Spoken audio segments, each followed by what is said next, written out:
자, 여러분 안녕하세요. 오늘은 신종 코로나 바이러스 99명의 치료 경험 중에서 이제 누가 어떻게 사망했는지에 대해서 중점적으로 말씀드리도록 하겠습니다. 제가 이제 다른 영상에서 그 란셋지에 1월 30일 자로 실린 그 논문 내용에 대해서 대략적으로 말씀을 드렸죠. 우한시에 있는 한 병원에서 99명의 치료한 경험을 갖다가 리포트를 했습니다. 사실 이게 제 생각에 이게 이런 논문, 사실 란셋은 되게 중요한 이제 저널인데요. 되게 힘듭니다. 이거 하나 싫으면 의사들이 진급하고 이제 이런 거예요. 근데 사실 지금 이게 너무 중요한 이슈이기 때문에 란셋지에서 막 실어주는 것 같은데, 제 생각에 이거는 이런 학술 저널에 실는 정도는 아니고 그냥 병원에서 그냥 대중한테 이렇게 리포트를 그냥 해야 되는 게 아닌가 싶어요. 근데 굳이 란셋에 이렇게 해가지고 뭐 어쨌든 우리는 볼 수 있으니까 좋습니다. 그래서 어제 이걸 말씀을 드렸고요. 어제 이제 했던 내용 중에 중요한 내용은 80% 이상의 환자에서 발열과 기침, 열나고 기침하면 뭔가 이제 좀 조심할 필요가 있다라는 거 측면. 그리고 뭐 랩에서는 림프가 좀 감소했다는 거, 그리고 호중구가 좀 증가하고 백혈구는 증가할 수도 있고 감소할 수도 있고 뭐 이제 이런 건데요. 뭐 별로 이 코로나 바이러스의 아주 딱 특징적인 그런 건 아니고 일반적인 바이러스 감염 때도 다 나올 수 있는 그런 패턴이다라는 점에 대해서 말씀을 드렸습니다. 자, 99명을 치료를 했는데 그 중에 11명이 사망을 했어요. 예. 그 논문이 발표된 시점까지 그렇습니다. 더 지금은 사망자가 나왔을 수도 있는데요. 그래서 이제 퍼센티지로 따지면 11%예요. 왜냐면 거의 100명이니까 11명이니까 이제 11%가 나오는 거죠. 그러면 이 11명은 어떻게 각각 사망했느냐? 라는 거에 대해서도 일부 얘기를 하고 있어요. 그래서 2명에 대해서 되게 자세하게 얘기를 해놨는데요. 이제 1번 환자라고 할게요. 1번 환자는 61세 남성이었습니다. 61세 남성은 다른 병은 없었는데 오랫동안 담배를 폈다 그래요. 오랫동안 담배를 핀 병력이 있고요. 그래서 이분 같은 경우에는 이제 좀 그 코로나 바이러스에 감염이 된 이후에 심한 폐렴이 발생을 했습니다. 심한 폐렴이 발생을 했고, 그러다가 뭘로 넘어갔냐면 ARDS로 넘어갔습니다. ARDS라는 건 뭐냐면 Acute Respiratory Distress Syndrome. 그러니까 급성으로 이 호흡이, 디스트레스는 곤란하다라는 거거든요. 우리가 숨을 쉬는 게 되게 중요하죠. 근데 숨을 제대로 쉴 수가 없는 상황이 되는 거예요. 그러면 이제 이게 사망으로 이어지는 경우가 많습니다. 예. 그래서 이러다가 이제 돌아가셨는데요. 이분 같은 경우에는 이제 이런 것 때문에 기도 삽관도 했고요. 기도 삽관도에 인투베이션이라고 합니다. 여러분들 목으로 이렇게 해가지고 기도에다 관을 넣어가지고 우리가 스스로 숨을 이렇게 잘 쉬지 못하기 때문에 기계가 이제 숨을 쉬게 해주려면 기도 삽관이 필요하거든요. 예, 지금은 물론 기도 삽관 안 하는 그런 인공호흡도 있지만 그걸로는 한계가 있어서 기도 삽관까지 하고 그다음에 이제 기계 호흡을 한 거예요. 예, 그런데 그렇게 했음에도 불구하고 사망을 이제 하신 케이스가 되고요.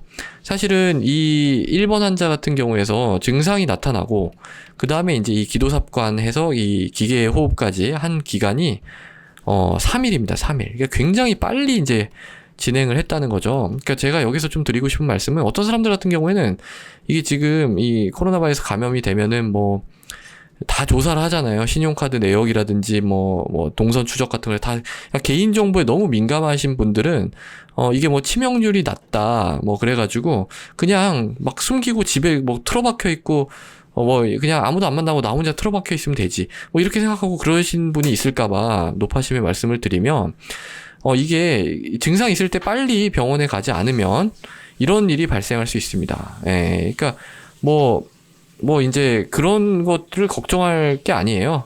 본인의 건강을 위해서라도 빨리 이렇게 이제 이런 사태가 발생하지 않도록 병원에 가서 적절한 치료를 받으실 필요가 있습니다. 또 이제 소중한 사람들하고는 어쩔 수 없이 접촉을 할 수밖에 없잖아요. 근데 소중한 사람들도 또 이런 일이 발생을 할 수가 있기 때문에 너무 그 개인 정보 때문에 그러지 마시고, 증상이 있으면 반드시 또 본인이 잘 판단하셔서 무조건 병원에 가시기를 그렇게 이제 저는 추천을 드립니다. 그 다음에 이제 2번 환자 같은 경우에는요. 2번 환자 같은 경우에는 69세 남성입니다. 거의 비슷해요. 이분도 특별한 병은 없었는데 담배를 오랫동안 피웠다고 되어 있고요. 이분 같은 경우에도 마찬가지입니다. 증상이 있다가 이제 폐렴이 굉장히 심하게 오셨어요. 심한 폐렴이 왔고 그러다가 이제 ARDS로 해서 사망에 이르게 됐는데 이분은 이제 치료가 에크모까지 들어갔습니다. 에크모. 그러니까 이거는 거의 뭐 우리가 달 수 있는 기계의 끝판왕이라고 보시면 됩니다. 그냥 심장이 하는 역할도 해줄 수 있고 우리 폐, 호흡이 하는 역할도 해줄 수 있는 거예요. 근데 이제 이 에크모를 달았음에도 불구하고 이게 뭐 만능은 아니거든요. 그래서 사망에 이르게 된 그런 케이스가 되겠고요. 이번 환자 같은 경우에는 이제 증상부터 이런 기계 호흡을 하기까지 걸린 시간이 10일 정도. 그러니까 1번 환자보다는 느리지만 그래도 이것도 꽤나 빠른 편이라고 볼 수도 있습니다. 일반적인 바이러스 그 감염의 패턴을 생각을 해보면, 그래서 대략적으로 이런 식으로 진행을 할 수가 있기 때문에 이 신종 코로나 바이러스 감염이 의심이 된다면 반드시 적절한 치료를 받아야 됩니다. 그러니까 본인 증상이 별로 없다고 해도 갑자기 이렇게 진행을 할 수가 있어요. 자, 그러면 11명 중에 2명 말씀드렸잖아요. 근데 나머지 9명은 어땠느냐? 그거에 대해서는 별 얘기가 없어요. 그러니까 저는 이런 거 다 좀 밝혀야 된다고 보거든요. 이게 1번, 2번, 사실 한 500명 된다 이러면은 그걸 갖다가 다 얘기를 하기는 어렵겠지만 지금 11명 얘기를 하면서 2명만 자세히 얘기하고 9명에 대해서 하나도 얘기가 없어요. 그냥 뭐라고 얘기가 돼 있냐면은 9명 중에 8명은 림프구가 감소했고 이거 우리한테 아무 정보 주지 못하거든요. 그다음에 7명은 폐렴이 있었고 당연히 이제 폐렴으로 돌아가셨겠죠. 그다음에 5명은 60세 이상이었고 3명은 고혈압이 있었고 이제 이런 식인데 이런 게 저는 그렇게 큰 정보를 주는 것 같지가 않거든요. 그러니까 그 한 명 한 명이 어떠한 코스를 받아서 의료진이 적절하게 어떤 치료를 했고 이런 게 이제 밝혀져야 됩니다. 그러니까 란셋 정도 사실 논문을 가려면요.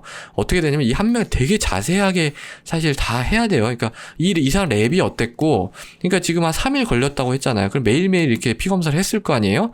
그럼 매일매일 이 WBC라든지 다른 ESR, CRP라든지 다른 염증 마커라든지 이런 되게 우리가 보는 지표가 우리가 지금 현대의학이 허접하지 않고 이런 식으로 허접하지 않아요.